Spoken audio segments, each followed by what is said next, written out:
Hi, hello, I'm back, and we're going to talk Baddie Caribbean all over again. However, now that the season is over, I'm going to talk about the problem with some of these girls and why this season wasn't that great for them.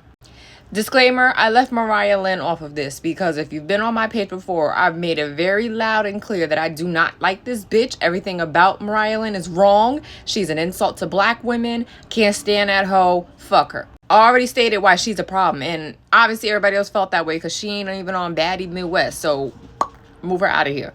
But we're going to start with Big Kiva. We had high hopes for Big Kiva. We did love her. However, the reunion really showed me what type of time she was on.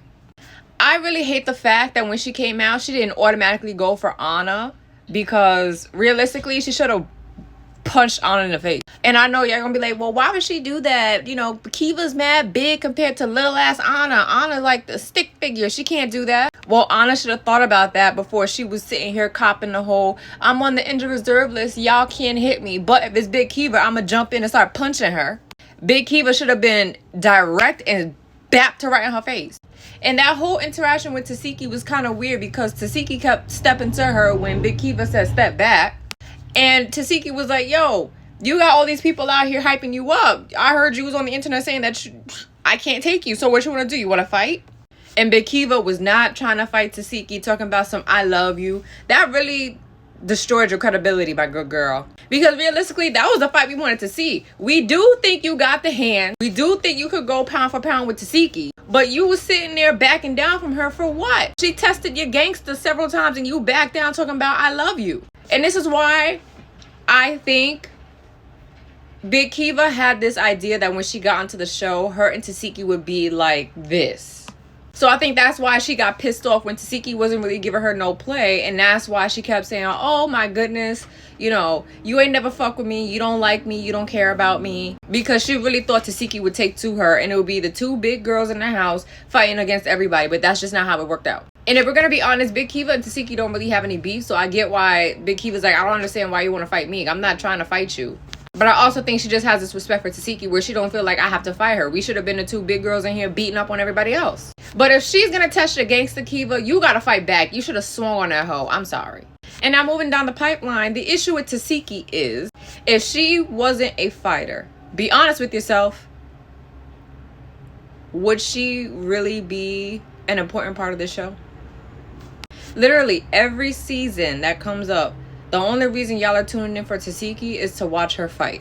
And I understand that Baddies is about fighting, Bad Girls Club was about fighting, so on and so forth. I get that. However, with the other girls, we got to understand them, get to understand their personality, like them for who they are and their personality. With Tasiki, I can't sit here and say I like her for her personality. I like Tasiki because she fights. And I also want to say, I don't know if anybody else noticed, but Tasiki really not friends to none of these bitches. I ain't even gonna hold you.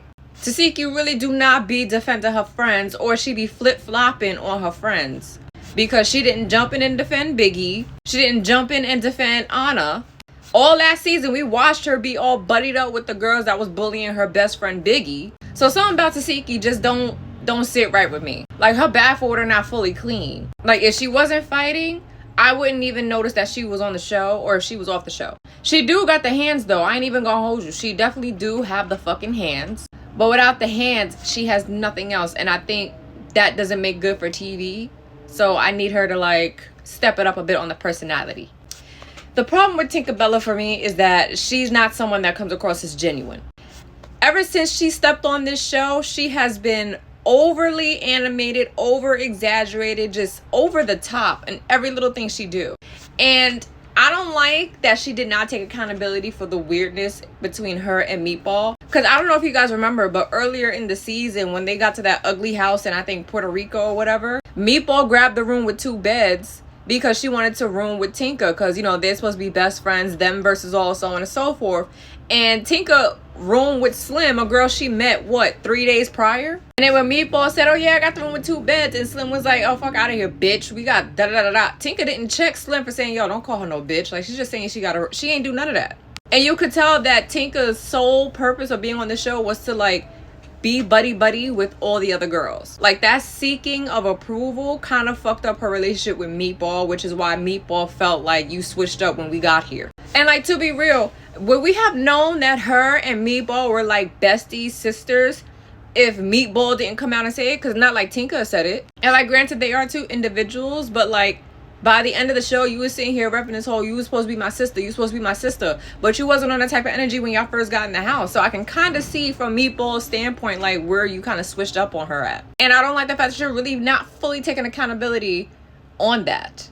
Granted, you are very, very, very valid in saying that Meatball was being a hater, because she definitely was. Let's hold her accountable to that. She was doing too much for that fucking chain and acting the fuck out over a chain. But then at the same time, when Meatball is saying my issue with you is the fact that you switched up, I can also see where she's coming from. So the problem is you're not taking accountability. And you're way too overly dramatic. Like, all your scenes is something that is Oscar worthy, to be honest. Like, you don't come across as real to me. Sorry. The problem with Scotty is that she is also another person who can fade to the back very easily. The only reason y'all give a fuck about Scotty is because y'all think that she's fucking on Lemmy. Other than that, what is she bringing to the show besides shaking her wrinkly ass butt cheeks and being passive aggressive with Janisha on the reunion show? Other than that, this girl serves no other purpose. And when she does have a moment, it's trash. Like her moment with Gretchen. She jumped out the woodworks and punched that girl for simply asking, well, why do I have to leave the house? Well, why are you questioning me? Boop!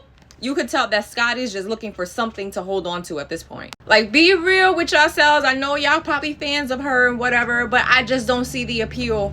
And the thing that sucks is that I think Scotty should bring more onto the show, her storyline, the fact that she's fucking the boss. That would give me something to give a fuck about. Other than that, I only know her for licking Natalie's crotch, and that's about it. I hate to do this because I really do genuinely like Jayla, but this season wasn't a good look for her.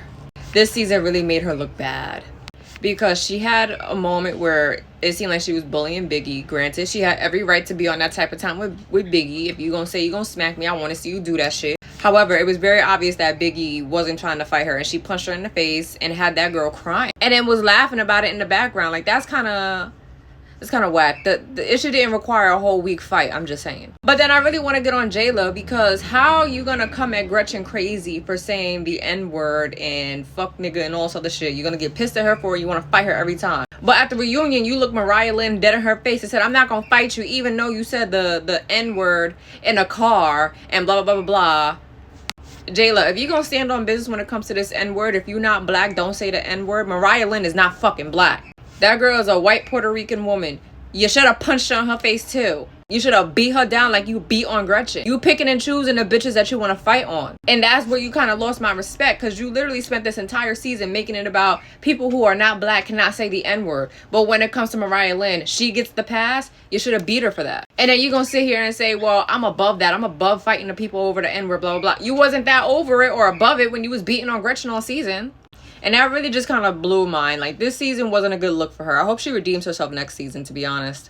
And now, saving the best for last, I'm really about to get on Biggie. Because I was defending you last season, but this season, I cannot fucking stand your big ass. The problem with Biggie is that she flaps her gums too fucking much. For someone who says she's a boss, she's standing on business, she never fucking stands on business. If you're gonna have a mouth and a YouTube channel that's supposed to be lethal, where you're gonna flap your gums, you have to be ready for the repercussions after that. Like, I'm very, very confused. Here you are, your first season, having no issues to swing on Stunner, get into an all-out brawl with her. You was down for the fight and you was down for all that shit season 1. But what happened? Stunner girl chased you with a gun and then you realize, oh, this shit real? So now you're sitting here trying to hide behind, like, Tasiki, hoping that she's gonna jump in and fight for you when she really ain't. You just do a lot of this and not enough of this. Ain't no reason that J.O. was able to punch you in your face and got untouched afterwards. You should have at least fought back.